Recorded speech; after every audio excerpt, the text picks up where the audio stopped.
заедно в неделния ден.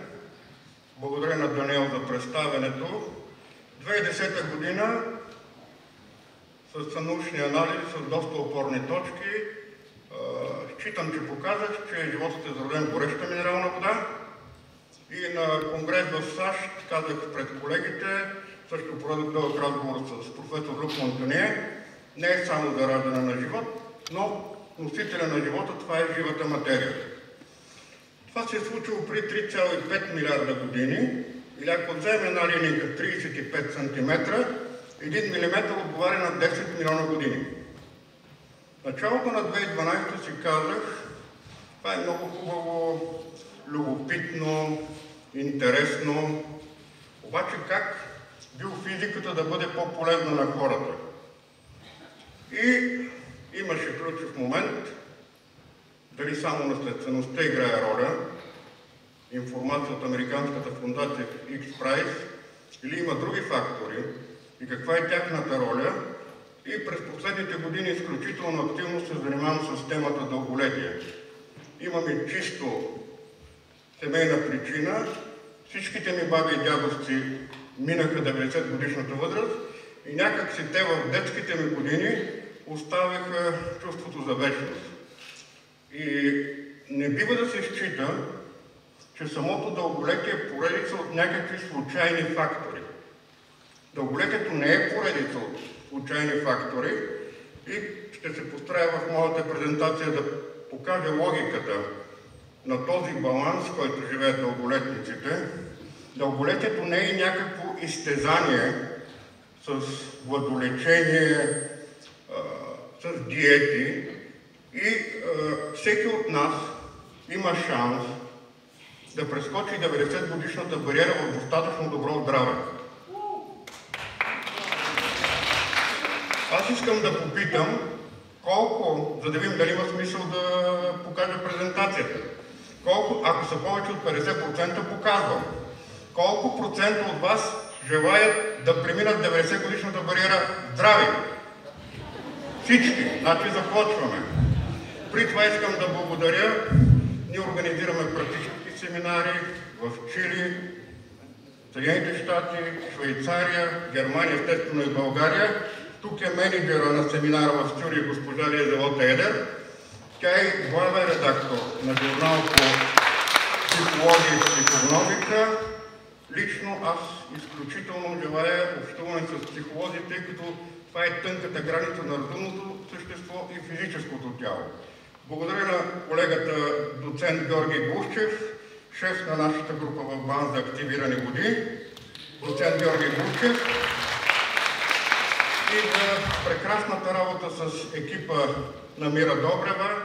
Има две интервюта с дълголетници. Има какво да се научи от тях. Благодаря на Мира Добрева.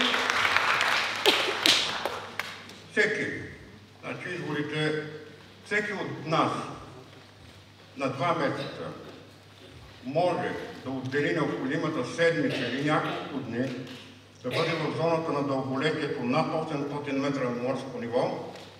Това ще му добави допълнителни години живот и освен това той може само с качествата на водата, може да звучи невероятно, но е научен факт, може да добави до 7 години към живота си. Нека да започнем с презентацията. Научно-практическият проект Изследване факторите на дълголетието приключи успешно в общини Тетевен, Ябланица, Угърчин, Луковит, област Ловеч, Куклен, Родопи, област Пловдив и Долни Дъбник, област Плевен.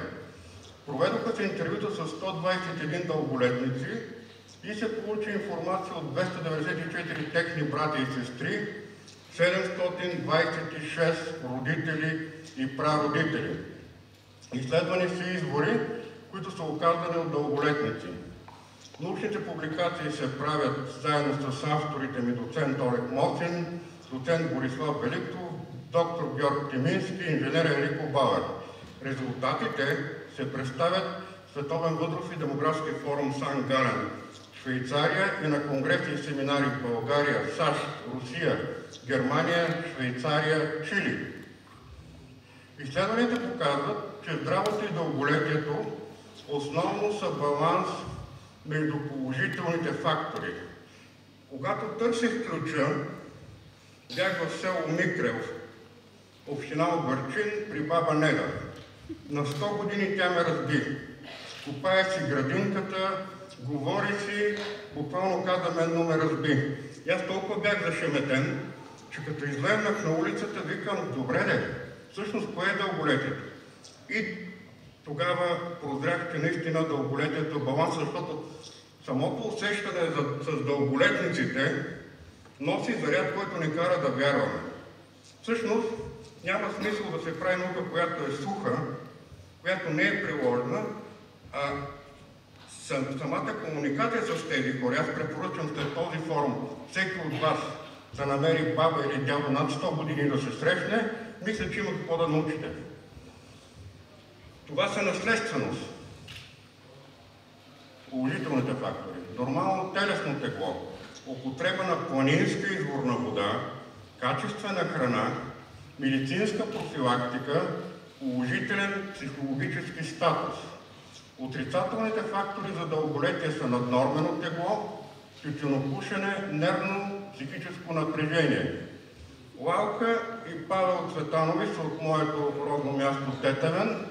Те са на 95 години и са биологично чудо, което ни вдъхновява, че и на тази възраст човек може да е здрав, да живее спокойно и да се радва на живота. Те ходят в планината, дядо Павел кара велосипед, баба Лалка ходи с бабите да пие кафе и си водят живот какъвто ние си водиме, четат без очила. Няма такъв проблем. Преди срещите с дълголетниците имах общо взето теоретична представа. Читах, че ще срещна болни и без желание за живот хора. Изненадите обаче започнаха веднага. Първите дълголетници се оказаха напълно здрави хора. От всички интервюирани над 80% са напълно здрави. Първият извод е, че човек може да достигне до 100 години при добро здраве. От срещите ми с дълголетници се убедих, че начинът на живот може да влияе положително върху здравето и жизнения тонус. Старението е свързано с натрупване на грешки при репликацията на ДНК. Репликация е разпределението на генетичния материал от една майчина към две дъщерни клетки. Неблагоприятно влияние върху този процес имат свободните радикали.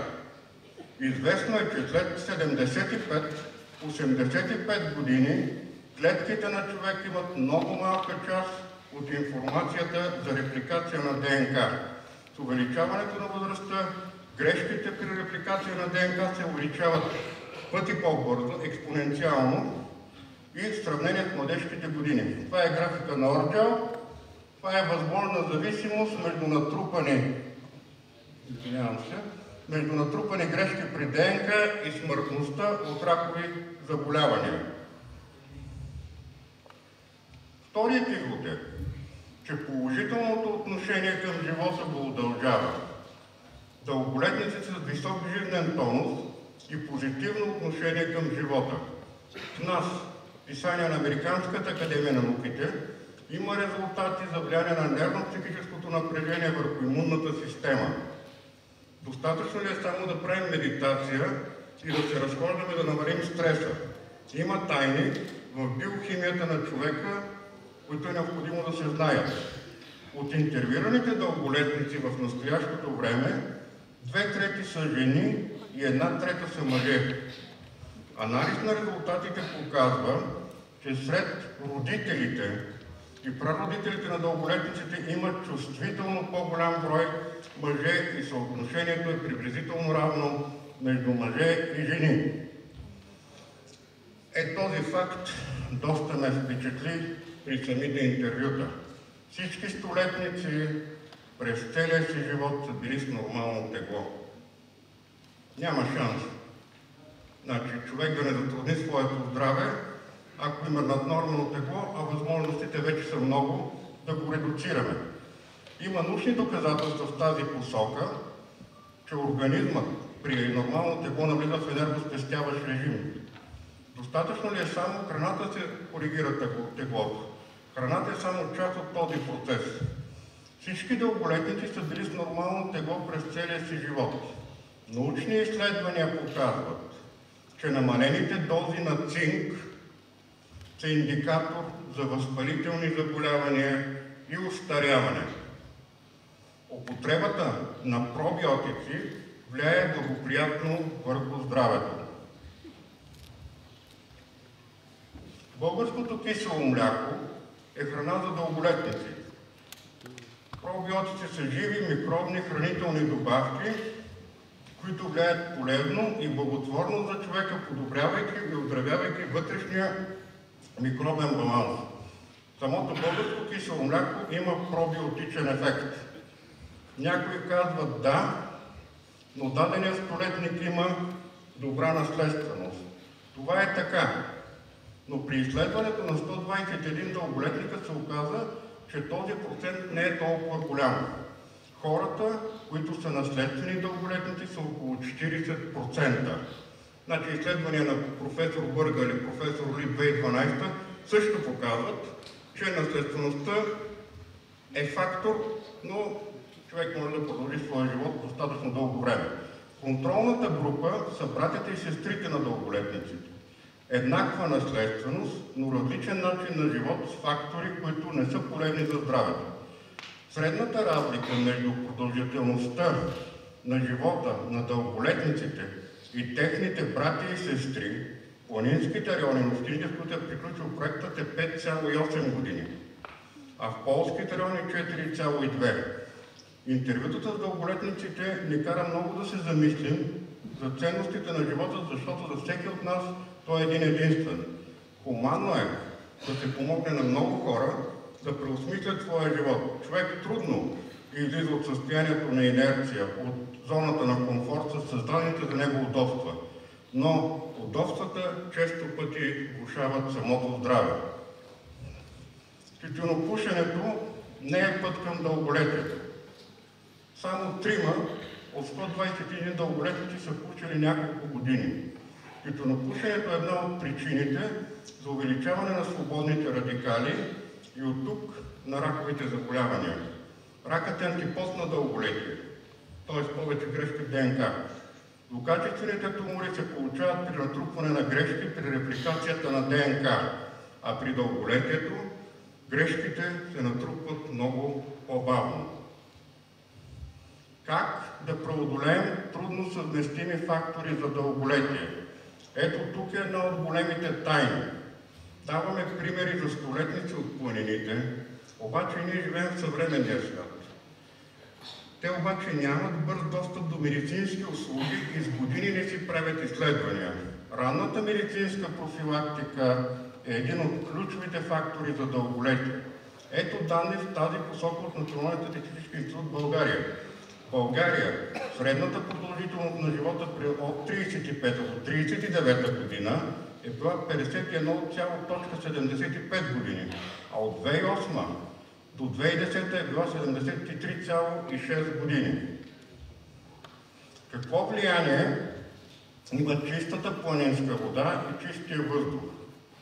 Статистиката показва, че в планинските части на общините, където е приключил проектът, има около 2 пъти повече дълголетници в сравнение с полските. За разстояние от 50-70 км единствената разлика е планинската вода и въздух. Средната възраст на дълголетниците в планинските части е 94,3 години, а в полските 90,6. Разликата е 3,7. Най-възрастният жител в планинските части, който съм интервюирал, е на 104 години, а в полските 97. Но при зоните, където има повече кислород, се употребяват повече антиоксиданти. Това е въпрос вече на практически курсове, обучение, кое как се прави. Какви са тайните на планинската вода? Извършени са изследвания на 1% разтвор на кръвен серум със спектрален анализ. Пробите са разделени на 2 групи на хора между 50 и 70 години. Първата е на хора, които са в отлично здравословно състояние, втората група е на хора, които са в критично за живота състояние и болно от злокачествени тумори.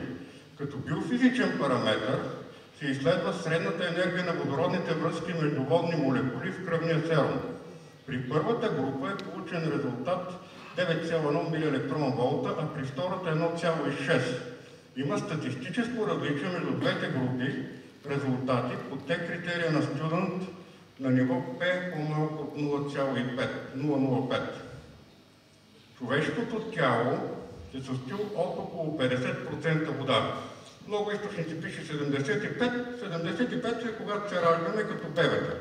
На зряла възраст е около 50. 54% за мъжете, 48-50% за жените. Водата в човешкото тяло има спектър, който носи информация за живота. Контролната група от здрави хора, стойността на спектъра на най-големия локален максимум е при минус 0,13,87 електронволта, или това е дължина на вълната, 8,95 микрометра. Това е доказателство наше с колегата Мосин, 2012. За групата от хора в критично за живота състояние и болни от злокачествени тумори, стойностите на спектъра на най-големите локални екстремуми се изместват към по-ниските енергии спрямо контролната група. Спектъра, тук е интересното, на планинската вода, локалният екстремум при 8,95 микрометра е силно изразен. Това е дължината на вълната на водата за здрави и дълголетни хора. При този локален екстремум водните молекули се подреждат в равнини. Така водородните връзки между водните молекули с по-високи енергии, което е свързано с отличен, живнен биофизичен статус. Ето как се подреждат водните молекули в равнини при по-високите енергии, иначе те са по-хаотични. Този резултат показва локалния екстремум при 8,95 микрона. Виждате колкото се качва над морското ниво, този локален екстремум става по-висок. Т.е. водата подобрява своите качества. Това са мои изследователски проекти на глетчера Розенлау и дясната снимка и наскоро в глетчери в Чили. Естествено е, че трябва да бъда в отличен здравословен статус, за да мога да катера и доста рискови планини между 3 и 5 хиляди метра. Реалната наука се прави в реални условия. Планинската вода е алкална. Научен факт е, че раковите клетки се развиват в кисела среда. Много просто. Взима се лакмус от аптеката, проверява се на слюнката дали организма е подкиселен. Подкиселен ли е, трябва да се вземат мерки за алкализиране. Киселата среда е среда за заболяване, възпалителни процеси, т.е. не е добра среда. Планинската размразена вода, която се получава от топящия се лед и сняг, енергията на водородните връзки е 4,6 килокалории на мол.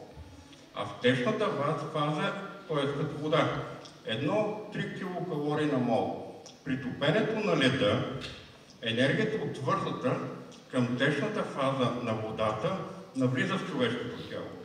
А Изък доказа през 2002 година, че при леда 10% от водородните връзки са ковалентни и по-стабилни. Това са две от тайните на планинските, съответно и на глетчеровите води. Актуално постижение за косвеното влияние от планинската вода на магнези, цинк, манган върху антиоксидантната активност на ензими в човешкото тяло е доказано от нас с колегата Олег Мосин. Положителните ефекти върху човешкото здраве имат калций и магнези. С увеличаването на надморската височина водата става все по-мека. Предстои реализиране на проект изследване факторите на дълголетието, планинските райони в Родопите, Рила и Пирин и Черноморската зона. Планиран е проект компании за бутилирани води, минерална изворна вода, предвид ролята на водата като един от най-важните фактори за здравето и активното дълголетие. Предстои издаване на книга за водното богатство и популяризирането на България като страна на дълголетници. Дейността при реализиране на проектите се популяризира България като туристическа дестинация за развитие на туризъм през цялата година. По предстоящите дейности екипът на проекта има готовност за преговори с заинтересовани фирми. Това е информацията за контакти и благодаря за вниманието.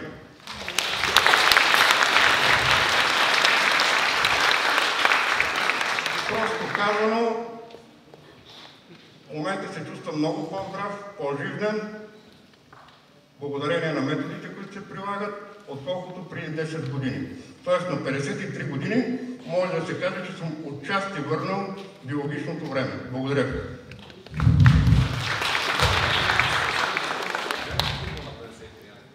Това е най-малко. По 2 часа играе футбол. Без проблем. Никой от нас, или по-голямата част от нас, които сме тук, имаме ли? Да, ето. Много важен въпрос. Никой от нас не живее в планината, както тези дълголетници. Нали така? В момента повечето от нас живеят в града. Как да си набавим такава вода? Значи, това е изворната вода, която има в търговската мрежа. Всички изворни води са окей. Всички изворни, те са планински изворни води от една страна, но в Витоша, планината Витоша има достатъчно извори, много хора ходят оттам и наливат вода. Само че особеното е, че след като се отвори самата бутилка, водата започва да се насища от въглероден диоксид, т.е. дръжката е затворена и когато отваряте, вече да бъде изпивана. Това е едно от практическите правила. Още едно важно правило, кога трябва да се пие вода, преди храна и след храна? Не е по време на храна. Но дозата е 15 до 30 мг на литър, което означава при моето тегло, пример 100 кг, това е литър и половина до 3. Нали, при една дама, която е 50 кг, 750 мг до литър и половина. Някой като напишат по 3 литра, чакайте, може ли една жена тук да сложа до мене 50 кг и тя да се стои на бюрото, аз да играя в футбол и двамата да изпиме по 3 литра? Ми не може. Значи зависи от също от атмосферни условия, начин на работа, но организма трябва да се хидратира. И да се движи. Много ви благодарим. Още веднъж аплодисменти за професор Игнатов.